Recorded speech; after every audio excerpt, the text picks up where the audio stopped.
Welcome back. It's Saturday, April 1st in the NBA. My favorite pick is on the way. Let's recap yesterday. We got a special guest today. Get out those brooms, baby. A 5-0 sweep. Yeah, no, April Fools. No, yesterday actually sucked. It was a 1-4 day. It was miserable. Jaden Ivey, your only winner of the day. There was some garbage in here. Jalen Williams, he got into foul trouble, but we didn't project SGA to be back. He randomly comes back. LeBron doesn't get his 20 points, ends with 18. Shoots like 6 for 19 from the field. Trae Young sucks. I'll own that one. Trae Young sucks. That man is just a bot. He's a lollipop with hair on it. He stinks. Emmanuel Quickly, he was our added play of the day. Great read. 16 field goal attempts. Missed his last like 6 shots. All of them open. 1-4 day.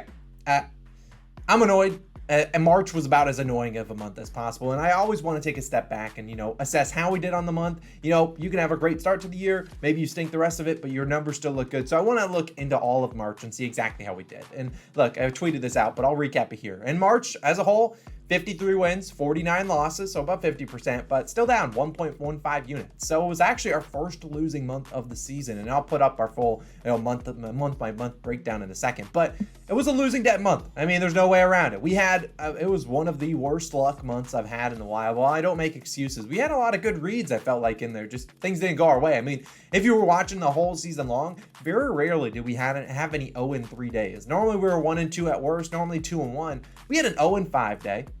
A couple, I think 2 or 3, maybe even more than that, 0-3 days. We had a 1-4 day yesterday. There were a lot of bad days in there. So the fact that we're only down 1.15 units is honestly surprising. We were able to make a good run at the end there, but let's put up the full month-to-month recap. You can see February and March really haven't been great. Now, I can't really say I'm too surprised by February. That's right in the All-Star break, pre and post All-Star break, one of the hardest times to bet basketball. But really, March normally a month that we really dominate. Last year we had a great March, but just some bad reads. But I felt like we just got really unlucky. But hey, it's just betting. That's what's going to happen. You need luck. You can put 9 million hours of research into your picks. You need some luck to hit, and we just didn't have any luck that month. But either way, let's dive back in. If you are new, my name's Austin. Welcome to the Call on Our Chat channel. Thanks for coming out here. Go down below, hit that subscribe button, drop a like too. We have a couple more days. I think we have 10, 11 days until the start of the playoffs, the play-in games. So hopefully we can dominate this next end of the regular season and then go into the playoffs. Last year we had a great playoffs. Hopefully we can do that again. Our MLB video is live. If you want to go check that out, we have 4 picks over there. Shout out to all of you guys in the Nerfy Nation live stream. Last night, won't have one today, but yesterday we streamed for our no-run first inning. If you don't know what that is, 6 quick outs. That's all you need. A lot of you guys are in there. I appreciate you guys. Now, I only have 1 pick today. Then we'll talk about some leans, and we'll dive into the first one. It's the guy on the thumbnail. Mr. Brandon Ingram, over 12.5 rebounds plus assists, plus 100 on PointsBet. Now, look, I don't like taking Brandon Ingram props for 2 reasons. Number 1, his profile pick. I mean, the profile pick, he showed up to media day at the beginning of the year, and his profile pick, we got to be better than that, Brandon. You got to look better than that. And number 2, same thing he doesn't have a lot of great pictures for his thumbnail. But in terms of the player, the NBA player, he's very talented. Now, if this line goes up to 13.5, I would not take that. I would find a pivot, either take his rebounds or take his assists. Look, there's no reason to take over 13.5 rebounds plus assists when his combo of rebounds and assists, you just look at those individual lines, combines about 11.5. So he's going to have to hit the over in one of them. I'm banking on the assists being good, but I think he could also get a lot of rebounds, and we'll talk about why. Now, if I had to pick a spread, I lean towards the Clippers plus the 3 in this game, but that's going to be a lean, so stick around for that. Now, look, the Pelicans, this game projects to be close. The over-unders are on 226, but look, this game projects to be close, and we've already seen Brandon Ingram dominate this team, but in taking a step back, Brandon Ingram playing a lot of minutes. This is a Pelicans team that needs wins. They aren't just going to, we don't care if we lose. Clippers also need wins. This is a team that doesn't want to drop into the play-in game. So, at the end of the day, we've seen Ingram 38 and 37 minutes the last 2 games. Even if it is a blowout, let's say the Pelicans come out here, slap them silly. Well, Ingram's still going to play the whole third quarter. He's going to play a lot of minutes. And if maybe the Clippers slap them silly themselves, Ingram's still playing the whole third. So by the end of the third quarter, barring foul trouble, Ingram's already played 28, 30 minutes in that game. And if it's even close, it's going to get obviously more minutes in the fourth quarter. So he's been playing a lot of minutes, and I think this game is going to be a close one. Now, we've seen the Clippers and Pelicans. They just played last Saturday, in fact, a week ago. Ingram dominated that game. The Pelicans dominated. They won by 21. Ingram had 32 points, but more importantly, 4 rebounds. So not a lot of rebounds, but 13 assists. That's 17. All we need is 13 today. I think he gets some more rebounds today, and there's a couple reasons why. Now, I wouldn't be surprised if we see the Clippers start throwing some double teams towards Ingram. He was dominating that game, and I don't know if necessarily Kawhi Leonard, who got benched he got benched in the second half yesterday because he's playing.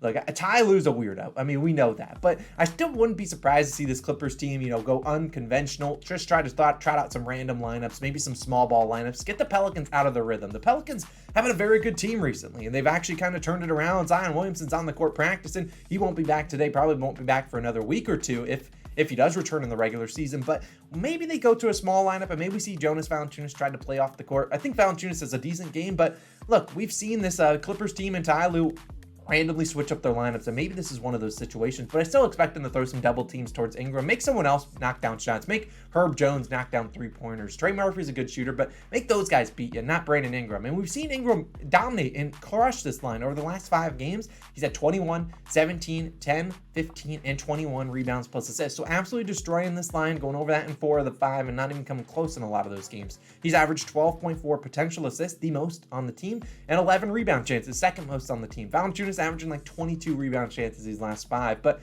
I think Ingram, who only had 4 rebounds in their last matchup, not going to guard Kawhi Leonard, just going to be kind of chilling on the weak side, maybe guarding Batum, maybe guarding Robert Covington, whoever comes in off the bench. He's not really known to be, Ingram's a decent defender, but not a guy that's going to go out there and guard the number 1 option. That's what Herb Jones will do. He's going to be out there on Kawhi Leonard. So I think Ingram will just be chilling in the paint, chilling, doing his thing. I think he can grab some more rebounds. We've seen him get some triple doubles recently, and if Ingram can somehow get to 7 or 8 rebounds, I'm very confident he can get at least 5 assists today, maybe even more than that. I liked his over 6.5 assists as a decent play, but I think Mr. Ingram can come out here, play pretty well. We need 13 rebounds plus assists. 13 is my lucky number. Sounds like a great start to April, if you ask me. I'll take Brandon Ingram's over 12.5 rebounds plus assists. Try to win 1 unit. It's plus 100 on PointsBet.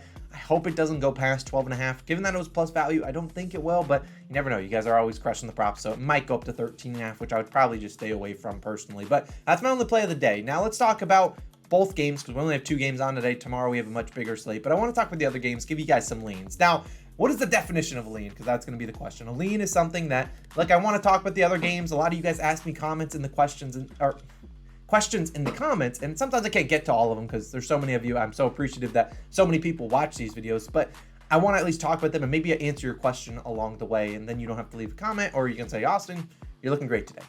I would appreciate that. Now, let's talk about a couple of these leans. Now, I lean the Mavericks money line. They're taking on the Heat. They're in on the road, and I think it's a big Kyrie Irving game today. Now, a lot of people I think are going to be on the Heat money line, on the Heat spread, because the Heat are at home. They're a pretty decent home team, but they might be without Bam Adebayo, and even if Bam plays, I think this Mavericks team, which has stunk recently, there's no way around it. The Mavericks have not been good, but I think they step up and they have a chance to win this one today. I don't think they put them in a pick'em, given how bad they've been, and just not expect them to play well. I think they do. I think Luka, Kyrie carry the team. I don't necessarily think the Heat are a weird team. Some games they show up, some games they don't. I mean, that's any NBA team, but the Heat are as really like that as anyone else. So I think the Mavericks have a chance of winning today. I think Kyrie has a decent day. I mean, eventually Kyrie Irving has to have a good game. In last game, he shot decently, but just didn't get it done. I think this is a decent spot for him to go off. They had a lot of production from guys like Tim Hardaway Jr. last game, and I think Kyrie ended with 23 points on the dot. So I think Kyrie has a better game. Maybe his points plus assists if you want to look at that. I think Kyrie has an okay game. Obviously,